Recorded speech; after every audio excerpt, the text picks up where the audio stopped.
প্রভু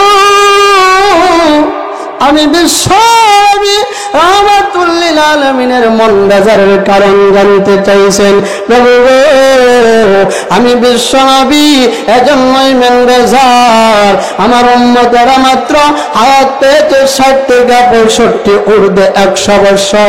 আগেকার জামানার নবীদের উম্মতেরা হায়াত পেয়েছে বেশি, 500-700 বছর হায়াত পেয়েছে, আমল করেছে বেশি। আমলের বেলায় দেখা যাবে আমার নবীর উম্মতেরা হায়াত পাইছে কম, আমল করবে কম। আমলের বেলায় আগেকার জামানার নবীর উম্মতেরা আমল বেশি হয়ে যাবে, আমার উম্মতদের আগে জান্নাতে চলে যাবে। এজন্যই আমি বিশ্ব নবীজির মন খারাপ। আল্লাহ বলেন অগনবীজি আগেকার জামানার নবীর উম্মতেরা যদিও হায়াত পেয়েছে বেশি, আমল করেছে বেশি, কিন্তু তারা এক আমল করলে আমি আল্লাহ এক আমলের বিনিময়ে এক আমলের সবই দিয়েছি। অগনবীজি আপনি টেনশন করবেন না, নবী গো আপনার উম্মতকে যদিও আমি আল্লাহ আয়াত দিয়েছি কম, আমলের পাল্লা বাড়ি করে দিবা। অগনবীজি আমি আল্লাহ বলি আপনার কোন উম্মত যদি একটা নেক আমল করে গো, আমি মহান আল্লাহ একটা নেক আমলের বিনিময়ে 10টা নেক আমল দিব। আদম পয়গম্বর জান্নাতের মধ্যে যাইয়া জান্নাতের দারওয়ানদেরকে দেখে দেখে বলবে, জান্নাতের দারওয়ানের রে জান্নাতের দরওয়াজা খুলে দাও, জান্নাতে যাব। জান্নাতের দারওয়ানেরা ওই সময় আদম পয়গম্বরকে বলবেন, আপনি কে? মা ইসমুকা, আপনার নাম কি? আদম পয়গম্বর ওই দিন জবাব দেবে, না আদমুর সফিউল্লাহ, আমি হইলাম আদম সফিউল্লাহ, দুনিয়ার সমস্ত মানবদের পিতা, এমনকি আখিরি জামানার নবী বিশ্ব নবী রাহমাতুল লিল আলামিনের ও পিতা। জান্নাতের ফেরেশতারা বলবে, না জান্নাতের দরওয়াজা খোলার টাইম হয় নাই, আপনি ওয়াইটিং রুমের মধ্যে বসুন। আল্লাহর পয়গম্বর আমাদের আদি পিতা আদম নবী জান্নাতের ওয়াইটিং রুমের মধ্যে বসা থাকবেন। যেই জায়গার মধ্যে জান্নাতের ওয়াইটিং রুম, ওয়াইটিং রুম থেকে জান্নাতের ভিতরে নাজ নিয়ামত সব কিছু দেখা যায়। আদম নবী যখন দেখবে জান্নাতের ভিতরে হুর গিলমানেরা দৌড়াদৌড়ি করেছে, আদম পয়গম্বর জান্নাতের হুর গিলমানদের দৌড়াদৌড়ি দেখে আর নিজের সামলাইতে পারবেন না। আদম নবীরে যখন আল্লাহ প্রথম বানাইছিলেন তখন কি হাওয়া আর আদমরে যখন এক জায়গায় করছিলেন তখন বিয়া হয় নাই, তখন আদম হাওয়ারে ধরতে দিয়েছিলেন। আল্লাহ বলেন, আদম সাবধান, আগে কি বিয়া পড়াই পরে বরবাদ। আর এই আদম জান্নাতের ওয়েটিং রুমে বৈশা কারে দেখতেছে? হুর দেখতেছে। হুর কি আপনার আমার দুনিয়ার বিবির মতন? কি বলেন? আল্লাহর নবী বিশ্ব নবী রাহমাতুল লিল আলামিন বলেন, একটা হুরের পাও যদি জমিনের দিকে ছিদ্র করিয়া বের করা হয় তাহলে দুনিয়ার জগতের সূর্যের আলো এটার কাছে ম্লান হয়ে যাবে। কেমন হবে জান্নাতের হুর? আল্লাহ রাব্বুল আলামিন একদিন জিবরাইলকে বলতেছেন, জিবরাইল যাও জান্নাত গিয়ে একটু ভ্রমণ করে আসো। জিবরাইল যখন জান্নাত ভ্রমণ করতে গেছে, জিবরাইল গিয়া দেখে হাজার হাজার লাইট জ্বালানো আছে। মনে করেন এই জায়গার মধ্যে যদি 10টা বাল্ব জ্বালানো হয়, হঠাৎ করে মনে করেন এটা 10 পাওয়ারের বাল্ব, এর মধ্যে যদি 1000 পাওয়ারের একটা বাল্ব জ্বালানো হয়, কি মনে করেন এগুলার পাওয়ার কি থাকবো? আল্লাহর নবীর ওহীপ্রাপ্ত জিবরাইল হঠাৎ করে জান্নাতের মধ্যে দেখেন হঠাৎ আল্লাহর নূরের তাজাল্লির মতন একটা লাইট জ্বলে উঠেছে। যেই মাত্র এই লাইট দেখেছে জিব্রাইল সঙ্গে সঙ্গে সিজদায় পড়ে গেছে। আল্লাহ বললেন, আরে জিব্রাইল তুমি কার সিজদা দিয়েছো? জিব্রাইল বলেন, প্রভু আপনার নূরের তাজাল্লিকে সিজদা দিলাম। আরে জিব্রাইল তোমার চেহারাটা একটু উঠাইয়া দেখো কার সিজদা দিয়েছো? জিব্রাইল বলেন, আমি যখন মাথা উঠাইলাম তাকাইয়া দেখি জান্নাতের হুর। সুবহানাল্লাহ বলবেন না? জান্নাতের হুরের আলো মনে হয় যে কি আল্লাহ তাআলার নূরের তাজাল্লি। জিব্রাইল বলেন, জান্নাতের হুর, হ্যাঁ জান্নাতের হুর তোমাকে কার জন্য বানানো হয়েছে? এত সুন্দর তুমি জান্নাতের হুর। জান্নাতের হুর ডেকে ডেকে বলেন, আরে জিব্রাইল আমি হুরকে দুনিয়ার ওই সমস্ত মানুষদের জন্য বানানো হয়েছে যারা দুনিয়ার জগতে থেকে মন চায় জিন্দেগি চালায় না, যারা না চায় জিন্দেগি চালায়, রবে যেই দিকে চলার কথা বলেছে তারা সেই দিকে চলে, আল্লাহ যেই দিকে নিষেধ করেছে ওই দিকে তারা যায় না। ওই সমস্ত মানুষদের জন্য আল্লাহ তাআলা আমি হুরকে বানিয়েছে। যেই মাত্র জান্নাতের হুরদেরকে আদম পয়গম্বর দেখবে খালি মোল্লা পাইব কুম্বালা জান্নাতে যেতে যাবে সালামুল্লাহ। আরে জান্নাতের পৌড়িয়া জান্নাতের দরজা খুলে দাও, জান্নাতে যাও। মা ইসমুকা তোমার নাম কি, কোথায় থেকে এসেছো? এমনিতে ঈসা রুহুল্লাহ বলবে, হ্যাঁ জান্নাতের পৌড়িলা আমি হইলাম ঈসা রুহুল্লাহ। এমনিতে জান্নাতের ফেরেশতারা বলবে, না কোনো জান্নাতের দরজা খোলা হবে না, কারণ আল্লাহ তাআলা আমাদেরকে এমন একজন পয়গম্বর বিশ্ব নবীর নাম বলেছে, ওই পয়গম্বর যেই পর্যন্ত জান্নাতে আসবে না ওই পর্যন্ত জান্নাতের দরওয়াজা খোলা হবে না। লম্বা আলোচনা এই জায়গায় রেখে আমার বিষয় দিতে পারবো না। তাহলে আবার আপনার নবী যেই পর্যন্ত জান্নাতে যাবেন না সেই পর্যন্ত জান্নাতের দরওয়াজা খোলা হবে না। নবীজি যখন যাবে জান্নাতের ফেরেশতারা একটা বহর নিয়ে নারায়ে তাকবীর আল্লাহু আকবারের মিছিল নিয়ে যখন জান্নাতে নিয়ে যাইবে তখন জান্নাতের প্রহরীরা জিগাইব, এই ফেরেশতারা এই যে নারায়ে তাকবীর আল্লাহু আকবারের ধ্বনির আওয়াজ দিয়ে আনতেছে এই লোকটার নাম কি? জান্নাতের ফেরেশতারা বলবে, এই লোকের নাম আর জিজ্ঞাসা করতে হবে না, যেই নবীর অপেক্ষায় তোমরা রয়েছে, যেই নবীর অপেক্ষার কারণে জান্নাতের দরওয়াজা খুলতেছো না, তিনি হলো আখিরি জামানার নবী বিশ্ব নবী মুহাম্মদুর রাসূলুল্লাহ। যেই মাত্র নবীজির নাম শুনবে জান্নাতের দরওয়াজা কি দারোয়ানেরা জান্নাতের দরওয়াজা খুলে দেবে। তখন আদম পয়গম্বর কইব, কেউ জান্নাতের ফেরেশতারা তোমরা যে দুনিয়ার জগতের বেড়াইদের মতন কি লাগাই দিছো, 2 নাম্বারই লাগাই দিছো। ঘুষ খায়া দুনিয়ার জগতে দেখছেন না, এই যে ডাক্তারের সিরিয়াল কি সিরিয়াল লেখে, যদি হারাতে 100 টাকা দেন আপনার সিরিয়াল যদি 500 নাম্বার থাকে 1 নাম্বার আয় করে, কি কন আয় কিনা? আদম নবী বলবে, ও জান্নাতের ফেরেশতারা জান্নাতে কি 2 নাম্বারই চলে নাকি? সমস্ত জান্নাতের দারোয়ানেরা বলবে, আদম পয়গম্বর এই জায়গায় 2 নাম্বারই করা হয় না, আল্লাহ তাআলা এই নবীর নাম আমাদেরকে জানিয়েছেন আর বলে দিয়েছেন এই পয়গম্বর না আসা পর্যন্ত জান্নাতের দরওয়াজা খোলা হবে না।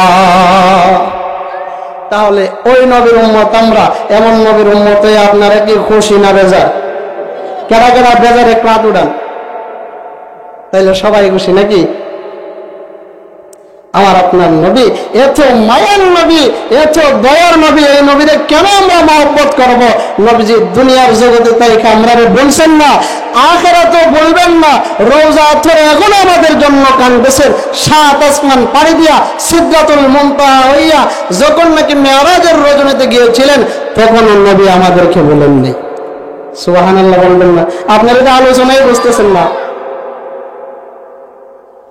আল্লাহ পয়গম্বর বিশ্বনবী রাহমাতুল লিল আলামিন 7 আসমান পাড়ি দিয়া সিদরাতুল মুনতাহা হইয়া যখন নাকি মেরাজের রজনীতে আল্লাহর কাছে গিয়েছেন, মহান আল্লাহ রাব্বুল আলামিন আমার আপনার নবীকে সালাম দেয়, আসসালামু আলাইকা আইয়ুহান নবী ওয়া রাহমাতুল্লাহ। কে সালাম দিছে? কে সালাম দিছে? আল্লাহ। কারে সালাম দিছে? রাসূলকে সালাম দিছে। রাসূল কোনো জবাব দেয় না, মন বেজার করে বসে রয়েছে। আল্লাহ জিগায়, রাসূল তোমারে সালাম দিলাম, জবাব দেন না? প্রভু আপনি তো আমি নবীকে মাত্র একটা সালাম দিয়েছেন গো, আমি কিভাবে জবাব দেব? প্রভু গো, যেই পর্যন্ত আমার উম্মতকে সালাম দিবেন না, এই পর্যন্ত আমি বিশ্ব নবী সালামের জবাব দিব না। যেই মাত্র আমি বলেছেন আমার আপনার নবী কি যখন না উম্মতকে সালাম না দিবে, জবাব দিবেন না, আল্লাহ বলেন আগো নবীজি এখন শুনে নেন আমি আপনার উম্মতকে সালাম দেব। আল্লাহ বলেন আসসালামু আলাইনা ওয়া আলা ইবাদিল্লাহিস সালিহিন। আগো নবীজি আমি মহান আল্লাহ রাব্বুল আলামিন আপনার পরিবার সহ আপনার সমস্ত উম্মতকে সালাম দিলাম। তখন নবীজি সালামের জবাব দিলেন। তাইলে 7 আসমান পাড়ি দেওয়া কি আল্লাহ নবী ভুলে গেছেন? আল্লাহ নবী বিশ্ব নবী রাহমাতুল লিল আলামিন বলেন, প্রভু আপনি মনে করেছেন 7 আসমান পাড়ি দিয়ে আমার উম্মতকে ভুলে যাব গো? না গো প্রভু না, 7 আসমান পাড়ি দিয়েও আমি আমার উম্মতকে ভুলি নাই। আল্লাহ নবী বিশ্ব নবী রাহমাতুল লিল আলামিনকে আল্লাহ বলেন আগো নবীজি মনে করেছিলাম 7 আসমান পাড়ি দিয়ে আপনার উম্মতকে ভুলে যাবেন, না গো নবী না, আপনি বলেন দয়াল নবী রাহমাতুল লিল আলামিন। ছেলে মাকে বলতে পারে না, উম্মত নবীকে বলতে পারে, কিন্তু নবী কোনদিন তার উম্মতকে বলেন নাই।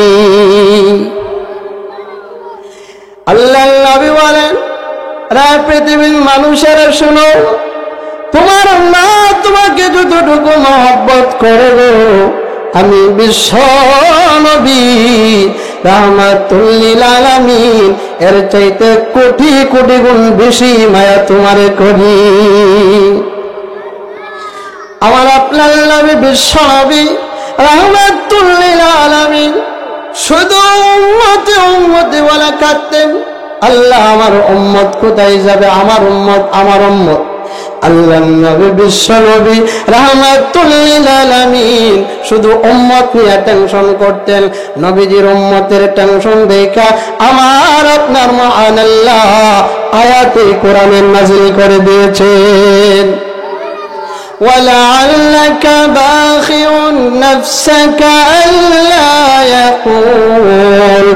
أَلَّا يَكُونُوا مُؤْمِنِينَ।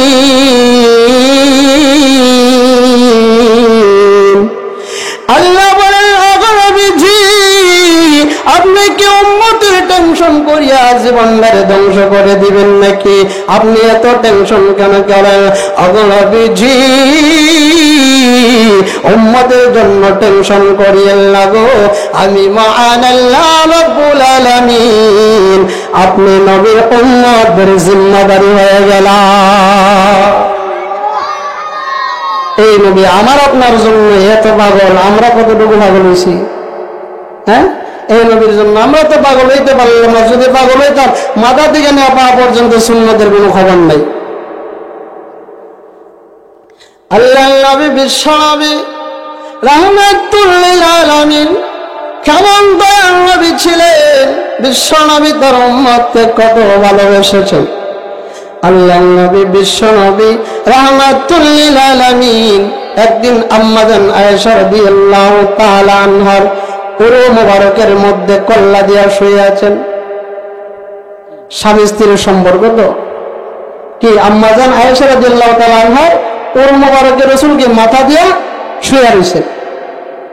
আম্মাজান আয়েশা বলেন, হুজুর আমার তো কবরের জগতের বড় ভয় হয়, এই কবরের জগতে কিভাবে থাকবো, জাহান্নামের আগুনকে বড় ভয় করি। আল্লাহর নবী আমার জন্য একটু দোয়া করুন, আল্লাহ তাআলা যেন কবরের জগতে আমারে কি শান্তিতে রাখে।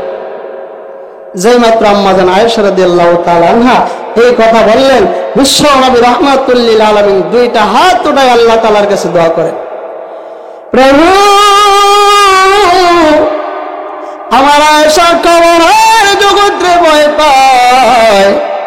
কবরে এমন একটা জায়গা, যেই জায়গার মধ্যে নাই কোন সাথী, নাই কোন বাতি, অন্ধকার ঘর, সব বিচ্ছুর ঘর, পোকামাকড়ের ঘর, ডাইনে চাইলে মাটি, বামে চাইলে মাটি, এমন অন্ধকার ঘর, যে ঘরের অন্ধকারের কারণে নিজের গায়ের পশম পর্যন্ত দেখা যায় না। আল্লাহর নবী বিশ্ব নবী রাহমাতুল লিল আলামিন বলেন, প্রভু গো আমার আয়েশার জন্য দোয়া করি, আয়েশাকে আপনি কবরের জগতে জান্নাতের নাজ নিয়ামত দ্বারা সুখী কইরা রাখে। আল্লাহর নবী এই দোয়া করতেছেন, আর আম্মাজান আয়েশা রাদিয়াল্লাহু তাআলা আনহা হাসতে হাসতে জমিনে পড়ে যায়। নবীজি দোয়া শেষ করে, আয়েশা কাজটা কিন্তু একদম ভালো করো নাই, আমি তোমার জন্য দোয়া করতেছি, তুমি আমিন বলবা, তুমি দেখা যায় হাসতে হাসতে জমিনে পড়ে গেছো, কারণ কি কাজটা কিন্তু কি করো না, একদম ভালো করো নাই। আয়েশা কয়, 1000 বার ভালো করছি।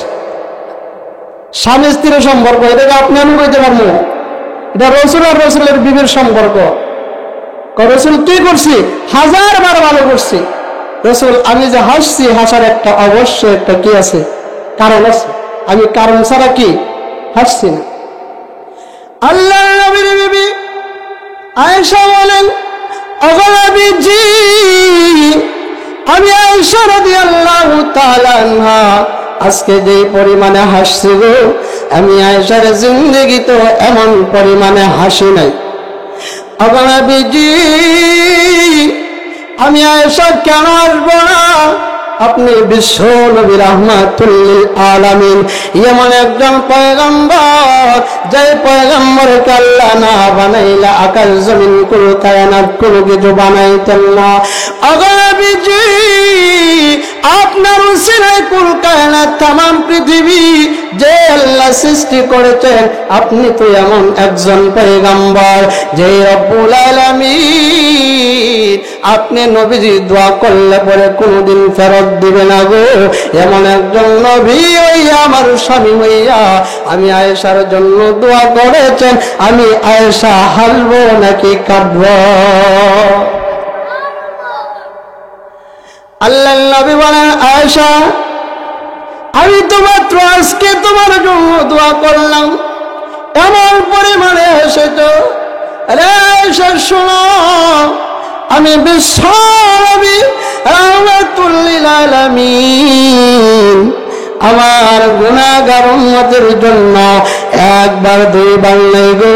আয়েশা শোনো, আমি বিশ্ব নবী রাহমাতুল লিল আলামিন যখন নামাজে দাঁড়াইয়া যায়, প্রতিদিন 5 ওয়াক্ত নামাজ পড়ে পড়ে আমার গুনাহগার উম্মতের জন্য দৈনিক 5 বার দোয়া করি।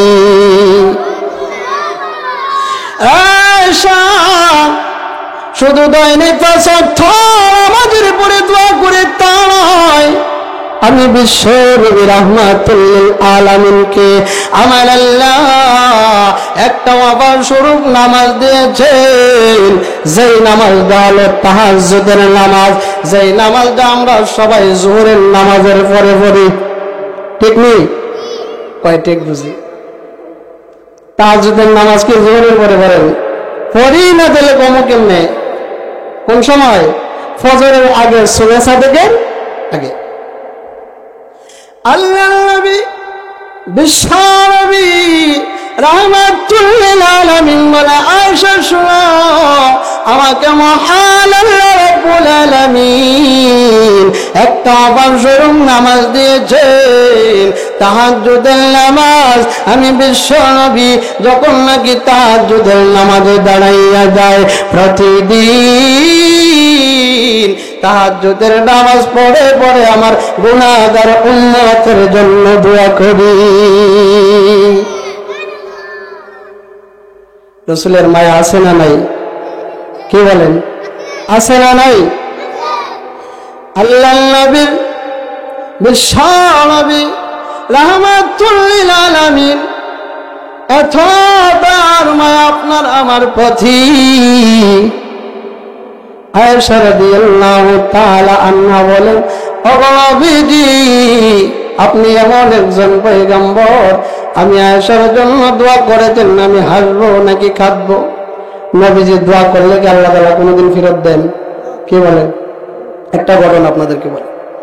রাসূল একদিন জিহাদের ময়দান থেকে আসছে, সাহাবীদেরকে বলতেছেন, সাহাবীরা, পেটের মধ্যে বড় খিদা, তো কেউ কাছে তো কোনো খাবার জবান নাই, খাবারের কোনো ব্যবস্থা আসেনি। সাহাবীরা কই, ইয়া রাসূলুল্লাহ, খাবারের তো কোনো ব্যবস্থা নাই।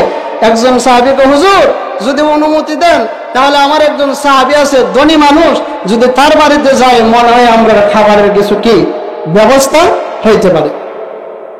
রাসূল বলেন, ঠিক আছে, চলো তোমার আত্মীয় বাড়িতে যাই। তো রাসূলকে নিলেন এমন এক বাড়িতে, যার বাড়িতে গেছে বেড়াই রাসূলের এই কাফেলা দেখা কাছেও না ফাঁদেও না, মানে মনে হয় যে বেড়া কি যে লোক যায় সে দেখছই না। এখন 1 ঘন্টা 1.5 ঘন্টা পয়সা দেখে কোনো খাবারের কোনো কি নাই, জায়গার ব্যবস্থা হইতো না। কিছু কিপটাসনদের লোক সমাজে আছে, কি কন, একদল লোক আছে দেখবেন, যদি মেহমান বাড়িতে আয়, বেওয়াই বেড়া যদি আয়ে, তাহলে কয় কি জানেননি, কয় বেওয়াই জানি আইসেন কিন্তু থাকবেন না, একটা দেশি মুরগা আসছিল, ভাবছিলাম যে খাওয়াইমু, কিন্তু আপনি তো থাকতেন না, কিন্তু আরেকদিন আইসেন যেন কি টাকার বোঝ করে আইসেন, যে দেশি মুরগা রাখছে এটা আপনারা খাওয়াইমু।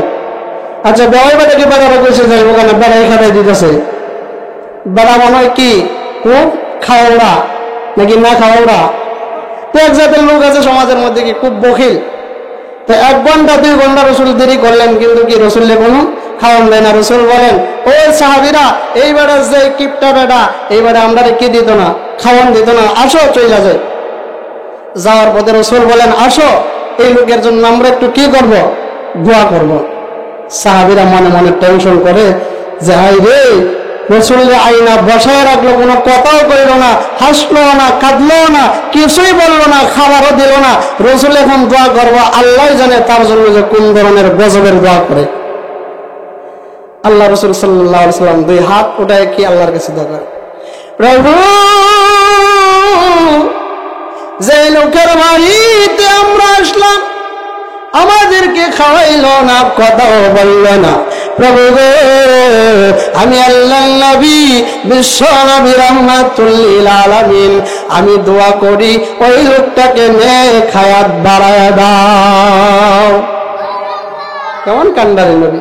সাহাবীরা কই, কিরে আমরা ভাবছিলাম কি, আর রাসূল দোয়া দিয়ে বালাই করছে দেখা যায়। এখন এই দোয়া কইরা রাসূল কইতেছে, সাহাবীরা চলো আমরা চইলা যাই, আরেক জিহাদে কি শরীক হইতে সময় খুব কাছে গেছে। যাওয়ার পথে আরেক সাহাবীকে, হুজুর, আমার একজন গরিব মহিলা একজন আত্মীয় আছে, যদি আপনি যদি নারাজ না হন তাহলে ওই মহিলা আত্মীয়র বাড়িতে যায়, কিন্তু তার গরিব হইলেও তার কি মনটা অনেক বড়। গরিব মানুষের মধ্যে মন বড় মানুষ নাই। হ্যাঁ, একটা কথা যে সমাজে যার দন আছে মন নাই, আর যার মন আছে তার কি নাই, দল নাই। যদিও বাস্তবতা মিলে না অনেক সময়, আসলে কিন্তু কথাটা কি বাস্তব। আবার সব দনই কি একজাত না, সব দনই কি একজাত, কিছু বহিলাদের দনই আছে। তো সাহাবী বলতেছেন, হুজুর যদি অনুমতি দেন তাহলে কি আমার এই গরিব মহিলা কি আত্মীয়র বাড়ি থেকে উঠবো। রাসূল বলেন, ঠিক আছে। সাহাবীরা রওনা হয়ে গেলেন ওই বাড়িতে যাওয়ার জন্য। যখন রাসূল যাইতেছেন, অনেকগুলা মানুষ যদি একসাথে হাঁটে, হাঁটার একটা পাওয়ার আওয়াজ হয় কিনা, হয়। যখন নাকি পায়ের আওয়াজ হইতেছে, কি পাতা খেজুর পাতার ঘর বৃষ্টি আইলে কি টপটপায়া পড়তো, তো খেজুর পাতার পাক দিয়া যখন পায়ের আওয়াজ শুনলো, মহিলা চাইয়া দেখে এমন একজন মানুষ, যেই মানুষের চেহারা এত সুন্দর, যার চেহারা চন্দ্রের চাইতে আরো বেশি সুন্দর। মহিলা দেখে চিনা ফেলাইছে যে উনি কি আল্লাহর নবী, রতনে রতন ছিলেন। মহিলা পর্দার আড়াল থেকে সালাম দেয়, আসসালাতু ওয়াসসালামু আলাইকা ইয়া রাসূলুল্লাহ, আসসালাতু ওয়াসসালামু আলাইকা ইয়া হাবিবাল্লাহ। ওগো নবীজি, হুজুর আপনি যদি আমার বাড়িতে একটু মেহমানদারি হইতেন গো, আমি মহিলা, গরিব মহিলা, আপনাকে মেহমানদারি করাতে চাই। আপনি যদি আমার বাড়িতে উঠেন গো, আমি মহিলা নিজের গর্ববোধ মনে করতাম। রাসূল সাল্লাল্লাহু আলাইহি ওয়াসাল্লাম তার বাড়িতে উঠলেন। আল্লাহর নবী, বিশ্ব নবী রাহমাতুল লিল আলামিনের সামনে মহিলা তার সম্বলেই মাত্র একটা ছাগল, কি একটা ছাগল, এই ছাগলটা জবাই করিয়া বিশ্ব নবীজির সামনে আনছেন। আর সামান্য আটা ছিল, নিজে মনে করেন 1-2 দিনের খাবার, এইটাও কি রুটি বানাইয়া রসুলের কাছে আইনা দিছে যে রসুল কি সাহাবীদেরকে খাওয়ান।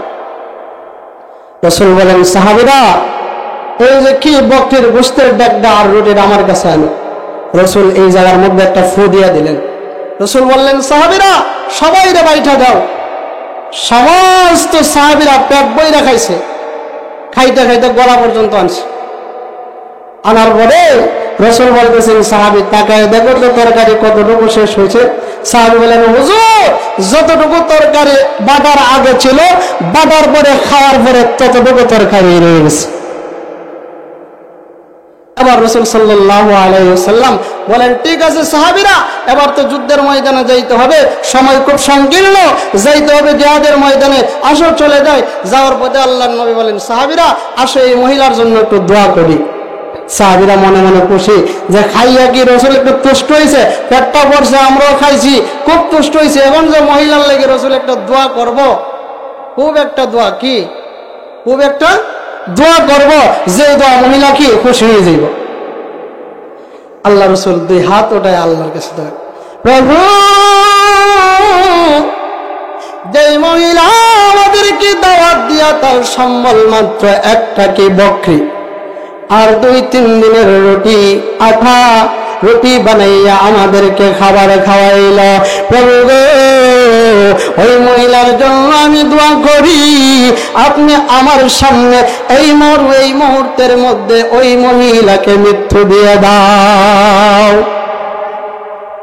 সাহাবীরা কই সুবহানাল্লাহ, সুবহানাল্লাহ, আস্তাগফিরুল্লাহ। রাসূলটা কি দোয়া করে, হিবাটা খাওয়াইলো না, কত কইল না, কিচ্ছু কইল না, হিবাটার লাগি বড় দোয়া করলো, আর এবিটে পেট বইরা খাওয়াইছে, আমরাও খাইলাম পেট বইরা, কারণ রাসূল বিটির লাগি বদদোয়া করে, এটা কারণ তো বুঝলাম না। সমস্ত সাহাবীরার মনে খালি কুটকুটি আরম্ভ হইছে। নবী বলেন, সাহাবীরা আসো জিহাদের ময়দানে যাই। সাহাবীরা কই, হুজুর জিহাদের ময়দানে যাইমু, কিন্তু মনে যে কুটকুটি শুরু হইছে, এই কুটকুটি শেষ না হওয়া পর্যন্ত জিহাদে কি আমরা মন বইতো না। রাসূল কয়, কি কুটকুটি? হুজুর বুঝলাম না, যে বেটা খাওয়াইলো না, কথাও কইলো না, হাসলো না, কাঁদলো না, এই বেটার লাগি কি না খায়াতের দোয়া করছেন, আর এই বিটির বাড়িতে খাইয়া পেট পড়ছে, আমরা আপনার পেটও কি পড়ছে, তুষ্ট হয়েছেন, এই বিটির লাগি যে বদদোয়া করলেন বুঝলাম না। আল্লাহ রাসূল বলেন, সাহাবীরা আমি বিশ্ব নবী যা জানি তোমরা কিন্তু তাহা জানো না। নবীজি যেই মাত্র না বলবেন ওই মহিলার জন্য কেন বদদোয়া করেছেন, আর ওই সাহাবী ওই ব্যক্তির জন্য কেন দোয়া করেছেন জানতে চাই। আল্লাহর নবী বলেন, সাহাবীরা রে, আমি বিশ্ব নবী রাহমাতুল লিল আলামিন ওই যে ব্যক্তির বাড়িতে গেলাম, ওই ব্যক্তির নেক আমলের দিকে তাকাইয়া দেখি ওই ব্যক্তির জিন্দেগিতে একটা নেক আমল নাই, খালি বদ আমল আর বদ আমল। আমি বিশ্ব নবী রাহমাতুল লিল আলামিন আমি চিন্তা করলাম, এই মুহূর্তে যদি ওই লোকটা বদ আমল নিয়ে যদি মারা যায়, মরতে দেরি হবে, জাহান্নামের আগুনে যাইতে দেরি হবে না। আর যদি নেক হায়াত পায়, হায়াত পাইয়া যদি একটা নেক আমল করতে পারে তাহলে লোকটা জান্নাতি হয়ে যাবে। এজন্য আমি রাসূল তার জন্য কি করছি? নেক দোয়া করছি। ইয়া রাসূলুল্লাহ, বুঝতে পারলাম তার জন্য নেক দোয়া করছেন, কিন্তু এই মহিলার জন্য কেন বদদোয়া করলেন? সাহাবীরা, হ্যাঁ আমার সাহাবীরা শুনো, আমি বিশ্ব নবী রাহমাতুল লিল আলামিন ওই মহিলার নেক আমল এবং বদ আমলের দিকে তাকাইয়া দেখেছি। আরে আমার সাহাবীরা, ওই মহিলার জিন্দেগিতে কোনো ধরনের বদ আমল নাই, শুধু নেক আমল আর নেক আমল। আমি বুঝতে পেরেছি মহিলা আজকে মরলেও মরবে, 5 দিন পরে মরলেও পরে মরবে। হ্যাঁ আমার সাহাবীরা শুনো, 5 দিন হায়াত পাইয়া যদি মহিলাটা যদি একটা নেক আমলের বদলায় যদি কি করে বদ আমল করে ফেলে, তাহলে তো আমার ওই মহিলাটা জাহান্নামের আসামি হয়ে যাবে। এজন্য আমি বিশ্ব নবী রাহমাতুল লিল আলামিন তার জন্য এই দোয়া করলাম, যেন মহিলা নেক আমল সহকারে মরে, মরতে দেরি হবে, জান্নাতে যাইতে দেরি হবে না। এই ঘটনার দ্বারা কি বুঝলেন? আমার আপনার নবী কান্ডারি কিনা, উম্মতের কান্ডারি কিনা? আমার আলোচনার বিষয়ে আপনাদের মনে আসেনি? কি বলেছিলাম যে রাসূলকে যে আমরা ভালোবাসবো, কোন কারণে ভালোবাসবো? রাসূল আমরা কতটুকু মায়া করে, মহব্বত করে, আগে এই আলোচনা বুঝতে। আল্লাহর নবী, বিশ্ব নবী রাহমাতুল লিল আলামিনের মন বেজার। আল্লাহ বলেন, জিবরাইল রে, এ জিবরাইল যাও, আমার নবী বিশ্ব নবী রাহমাতুল লিল আলামিনের মনটা কেন বেজার গিয়া জিজ্ঞেস করো। জিবরাইল হাজির হয়ে গেলেন। ওগো নবীজি, আল্লাহ জানতে চেয়েছেন নবী গো, আপনার মনটা কেন বেজার? আল্লাহ নবী বলেন, জিবরাইল রে, আমার আল্লাহ কি জানেন না আমি বিশ্ব নবীর মন কেন বেজার? জিবরাইল বলে, ওগো নবীজি, আল্লাহ জানেন, কিন্তু আল্লাহর মানসা হলো আপনার নবীর কাছে জানা। আল্লাহ জানেন, কিন্তু আল্লাহর মানসা কি? আপনার নবীর কাছে জানা। আল্লাহর নবী বিশ্ব নবী রাহমাতুল লিল আলামিন বলে, প্রভু, আমি বিশ্ব নবী রাহমাতুল লিল আলামিনের মন বেজারের কারণ জানতে চাইছেন। প্রভু, আমি বিশ্ব নবী এজন্যই মন বেজার, আমার উম্মতেরা মাত্র হায়াত পেয়েছে 60 থেকে 65 ঊর্ধ্বে 100 বছর। আগেকার জমানার নবীরা, নবীদের উম্মতেরা হায়াত পেয়েছে বেশি, 500-700 বছর হায়াত পেয়েছে, আমল করেছে বেশি। আমলের বেলায় দেখা যাবে আমার নবীর উম্মতেরা হায়াত পাইছে কম, আমল করবে কম। আমলের বেলায় আগেকার জামানার নবীর উম্মতেরা আমল বেশি হয়ে যাবে, আমার উম্মতদের আগে জান্নাতে চলে যাবে। এজন্যই আমি বিশ্ব নবীজির মন খারাপ। কার জন্য? নবীর লেগা, আমরা লেগা। আল্লাহ বলে, ওগো নবীজি, আগেকার জামানার নবীর উম্মতেরা যদিও হায়াত পেয়েছে বেশি, আমল করেছে বেশি, কিন্তু তারা এক আমল করলে আমি আল্লাহ এক আমলের বিনিময়ে এক আমলের সবই দিয়েছি। ওগো নবীজি, আপনি টেনশন করবেন না। নবী গো, আপনার উম্মতকে যদিও আমি আল্লাহ আয়াত দিয়েছি কম, আমলের পাল্লা বাড়ি করে দিবা। ওগো নবীজি, আমি আল্লাহ বলি, আপনার কোন উম্মত যদি একটা নেক আমল করে গো, আমি মহান আল্লাহ একটা নেক আমলের বিনিময়ে 10টা নেক আমল দিব।